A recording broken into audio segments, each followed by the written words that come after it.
Well, I don't know, Patty, since you brought it up. And our group study exchange team went to Scotland. I'm pretty sure, I've heard that 40% of Scotsmen perhaps disagree with living under the Queen's crown.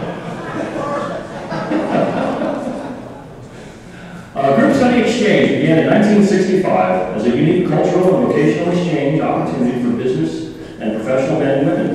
The program was designed to develop professional and leadership skills among young people to better prepare them to address the needs of their communities and an increasingly global marketplace. Since its inception, the program has sent over 11,000 teams on exchange and impacted millions of participants in the program.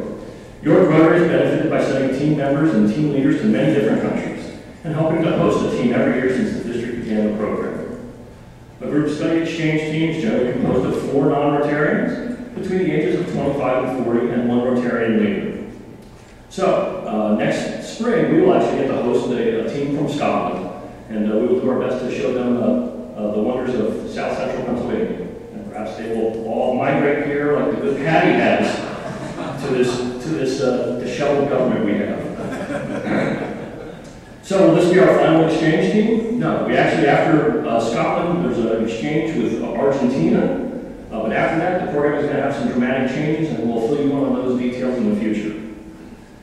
And now I'd like to introduce our district's group study exchange leader to Scotland, Bob McClenathan. Bob has been a Rotarian since 1987 and a member of the Rotary Club of Lancaster. He is in line to be the club president in the 2015-2016 Rotary year. He's a retired doctor of optometry and has run the eye clinic at the Susquehanna Association for the Blind since 2003. He is the District 7390 Friendship Exchange Committee Chairperson and will co-chair the District Global Grants Committee. He's been on 15 international eye care missions with Rotary as both a team leader and a team member. He is the recipient of Rotary International's highest award, the Service Above Self Award. So please welcome our just recently returned team lead from Scotland, Bob McClenathan.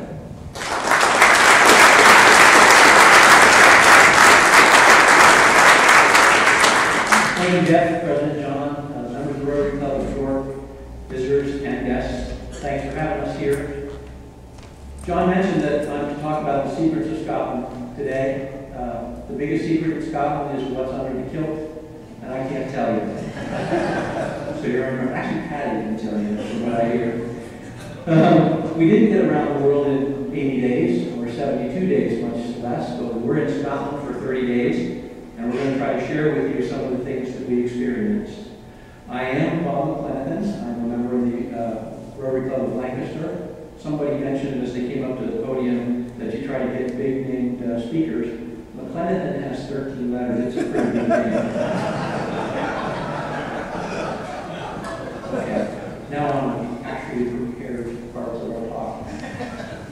I am a group study exchange team leader in Scotland. You can turn your chairs around. Oh, by the way, even though there was a prayer, now I lay you down to sleep. Now you don't lay you down to sleep. Please try to stay awake for a few moments, or at least prop your eyes is okay. So I would like for you to hear my team talk about the experience. If you could, oh, I have the advancing thing here. Thank you. See if we can do this correctly. Okay, nobody likes the font that I chose, and it's because my laptop didn't want to talk to my desktop, and vice versa. In any event, just bear with me a little bit. There's not very many words on my slides. You've already heard a little bit about the Group Study Exchange program. You know what it is. You've had a lot of members from your club as both leaders and participants. So I won't go into any prepared Rotary talk about what Group Study Exchange is, but basically you know that you put your money into the Rotary Foundation through your Paul Harris Fellowships, and that money will go into an annual fund, or the annual program fund, the permanent fund, or Folio Plus fund, and then the programs that come out of the Rotary Foundation include the humanitarian missions that Bob Davis, I know, has done a number, that I've done as well, and others have done. And in addition, it funds a lot of other things like Group Study Exchange. That's another one of the examples of what comes out of the Rotary Foundation, and as you know, this is Rotary Foundation month. So these are some of my thoughts about what Group Study Exchange is, because that's our topic for today. Group Study Exchange basically is an introduction to Rotary for young professionals. You'll be introduced to a couple of them today, but I have 4 members on my team.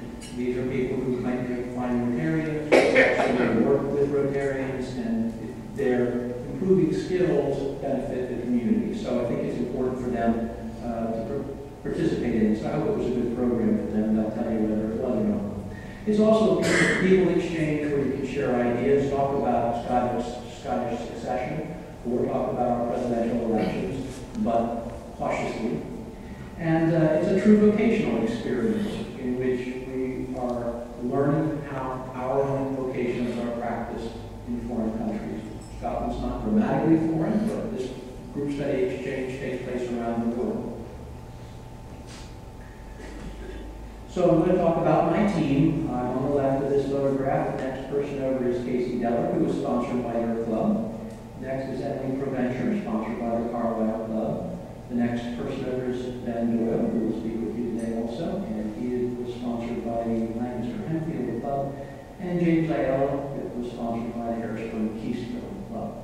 Casey and Jim were and are engineers. Emily is an attorney.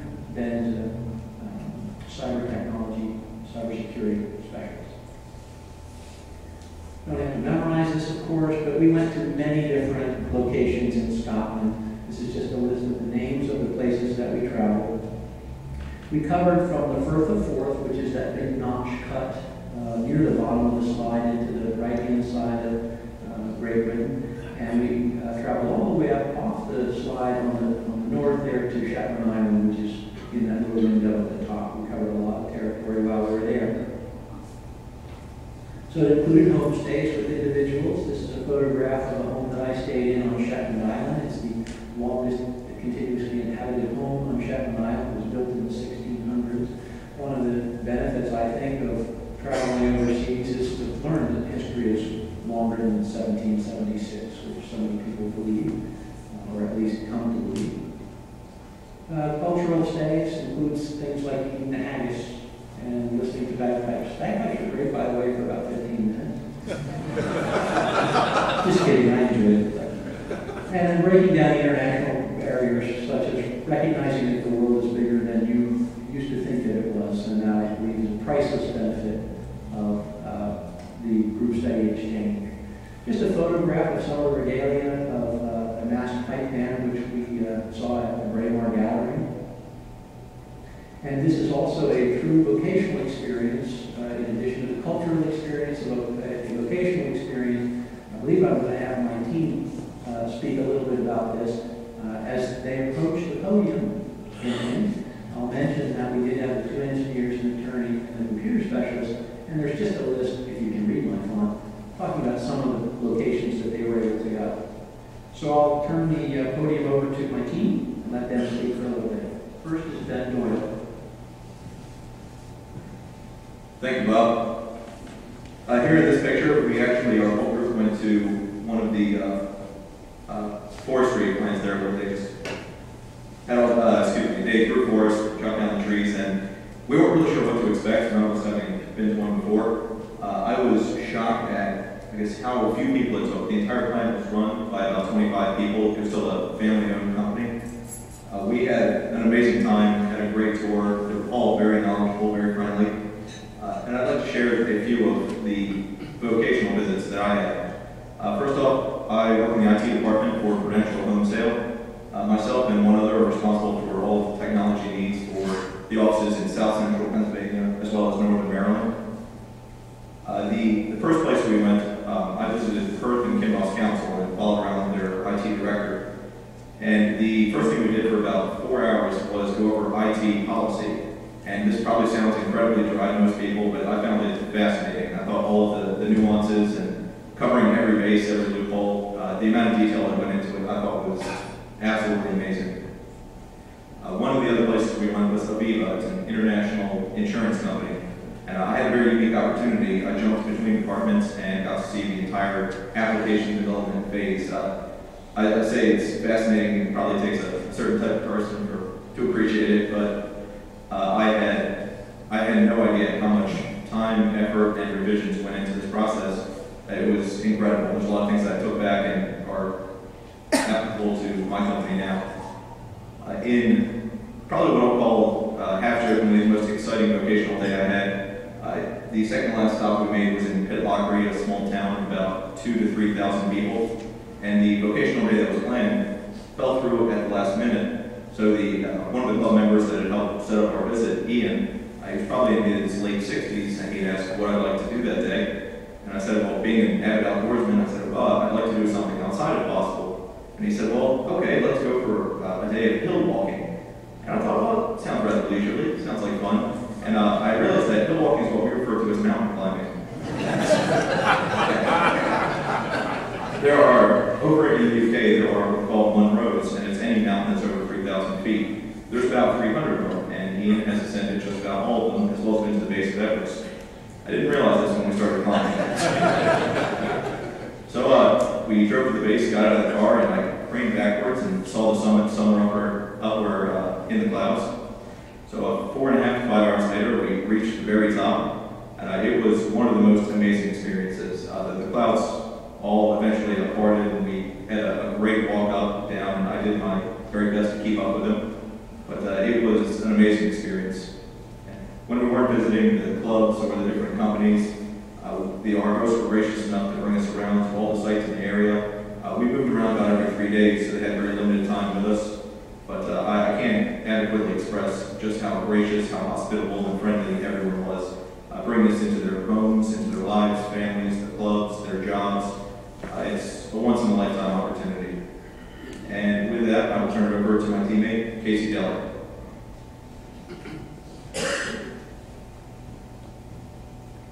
Thanks, Ben, and good afternoon, everyone. Before I start about my vocational business, I'd just like to take a quick moment to say thank you to the club here for sponsoring my travels.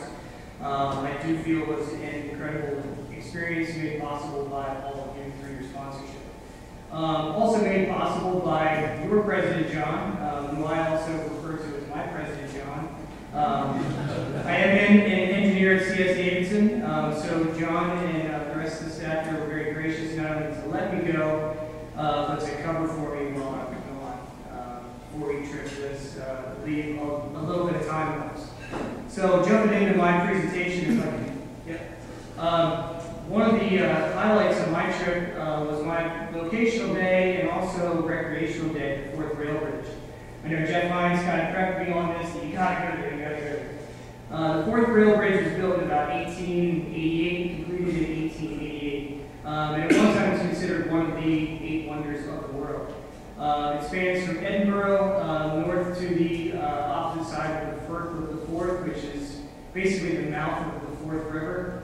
A little known tidbit of trivia, there was an engineer who built a bridge about 50 miles north of there on the River Tay in the town of Aberdeen. They hired the same engineer to design and build the Fourth Rail Bridge. He started on this project after beginning the Tay River Bridge. As he started his design, the Tay River Bridge failed. Trains going across it, and several hundred people were killed, trains were lost. It was an incredible tragedy. So, not to mention, when the people behind the Fourth Rail Bridge project found out about this, he was unfortunately fired from the Fourth Rail Bridge project. And the tidbit of trivia for this is the gentleman's name was Botch. So when you hear someone say, this is a botched project, that's where the term comes from. The Tay River Bridge. Fortunately, this bridge was constructed.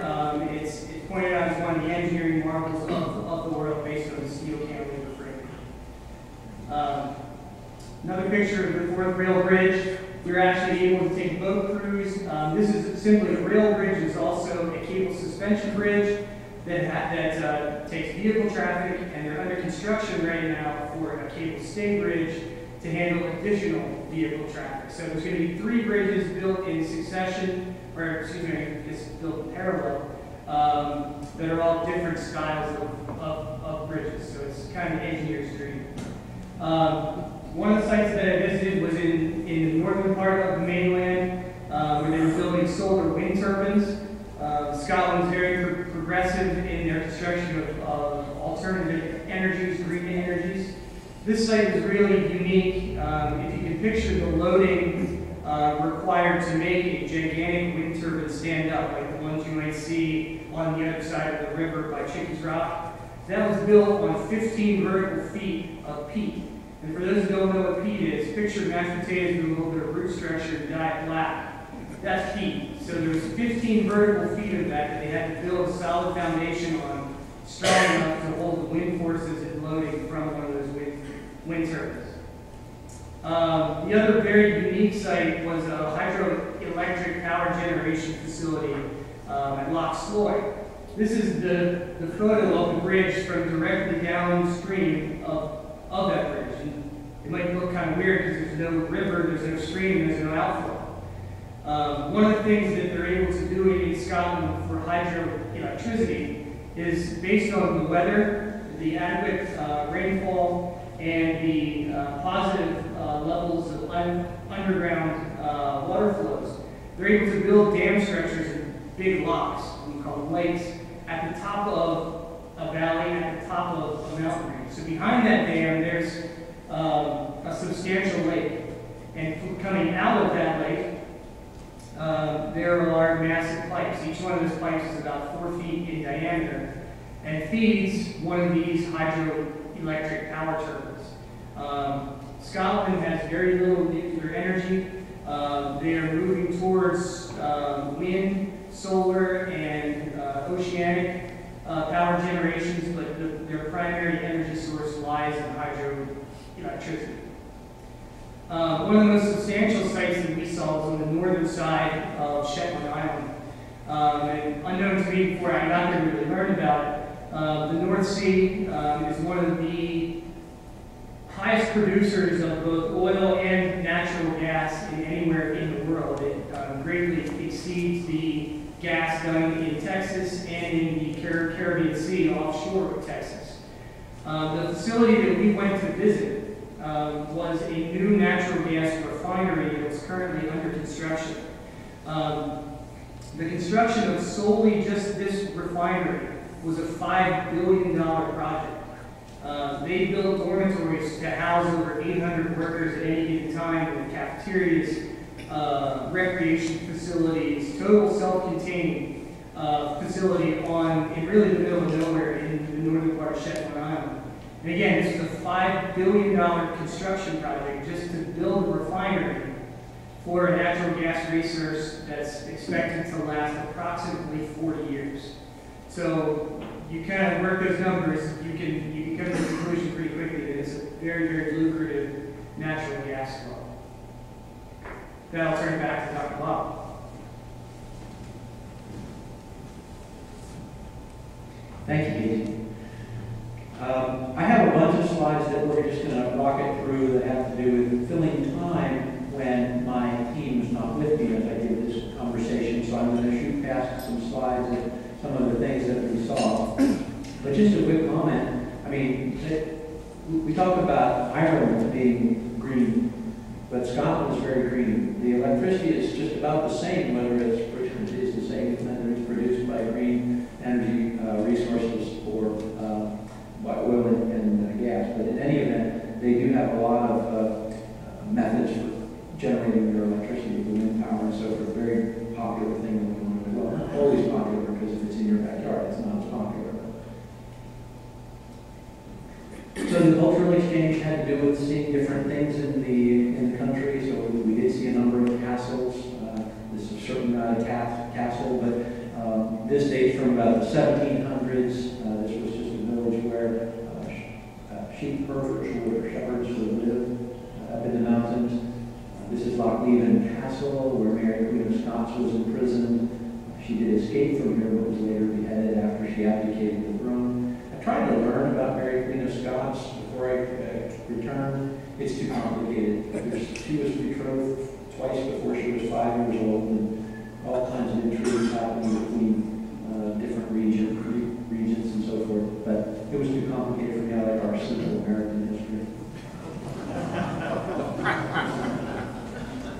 We saw a lot of castles. These two look similar to me. This is Craigus Castle and then Craigievar Castle, both dating to about the 1600s. And I'm going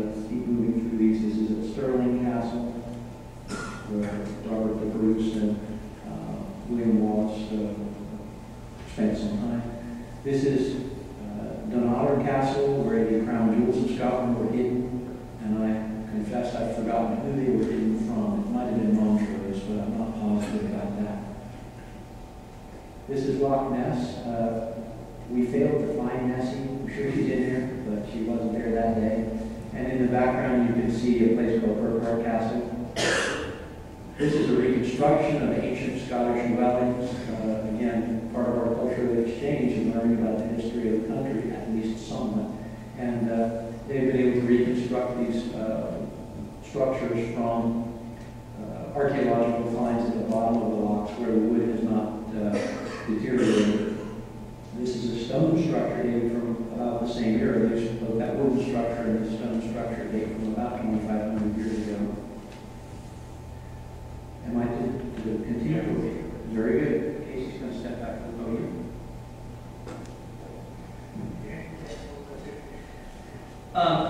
I'll be brief here. I realize we're up against about the end of our speaking. Some of the other cultural highlights that we were able to experience. One of my favorites was the Highland Games, the Braemar Gathering. Basically an athletic competition with events like tug of war, high jump, hammer throw. This is a photo of a caber toss where basically big Scots in big kilts trying to flip a telephone pole over to the cheers of the crowd. One of the delights of the Highland Games and being in Braemar, which is very close to Balmoral, Pastor Rudy, this is where you stand up and cheer. We got to meet this lady. That's the Queen of England. We obviously didn't get to meet her, but the royal family does spend about 6 weeks every year in northern Scotland on vacation. And quite shockingly to us, they're treated like any other local. They're not, there's no paparazzi, there's no extra guards. You can be driving down the road at any given time and see the Queen of England driving her Land Rover right behind an 85-year-old woman. You can go to church on Sunday morning and be sitting with the royal family at church without any guards, without any paparazzi. It's really quite staggering to see. While at Braemar, there's just a small little shelter built for her to stand in, with very little fencing, no guards, so they're really treated like one of the people there. One of the other questions we always get, what's the food look like? That's a traditional English breakfast. Pastor Ray, probably get hungry again. Eggs, bacon, sausage, similar stuff, but eat baked beans at breakfast. They have blood pudding, that big black blob right in the middle there. Pastor Ray shaking his head. Basically, oatmeal, some cinnamon, finished off with foxglove. He's rubbing his stomach.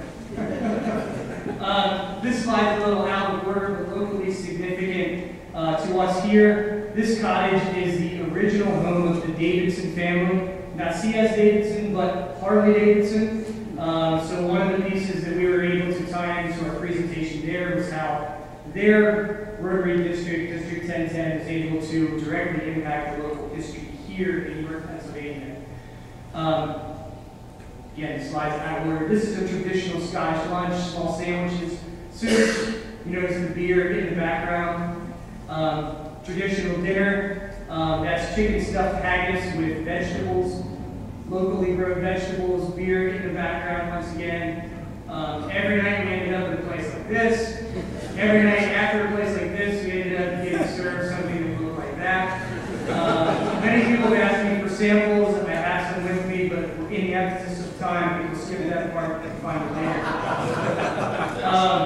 Whiskey distilleries, here's Ben with one of the medium-sized bottles of Scotch that we found. Many different recreational opportunities that we were able to take in. Those of you that know me, I got to fish there. I came upon some really good leads on recreational red stag hunting. If anybody wants to take me up and put together a trip over there, I have some leads. We were able to tour Loch Ness, as Dr. Bob mentioned. We did see Loch Ness, so that's just a quick picture. Shetland ponies are from Shetland. Highland cattle are really from the Highlands. Heather Field really isn't as pretty as they say it is. I'm trying to be brief here, so I'll let Dr. Bob wrap up very briefly. Thank you very much for having us here. This last slide, which I just deleted, I removed off the screen, was a blind shooting competition. About the only vocational experience that I had in Scotland was watching shooters compete internationally who were blind. And the way they accomplished that is with a telescope that has a photoreceptor on the back. They listen to the tone, hold on to the target based on the sounds that they hear, fire it around, and they can compete just almost as accurately as a sighted individual. Something not done in the United States, something I hope to bring to the United States. So I've been involved in a lot of telephone tag with that. We're going to conclude at this point, and we will stay around if anybody has any questions.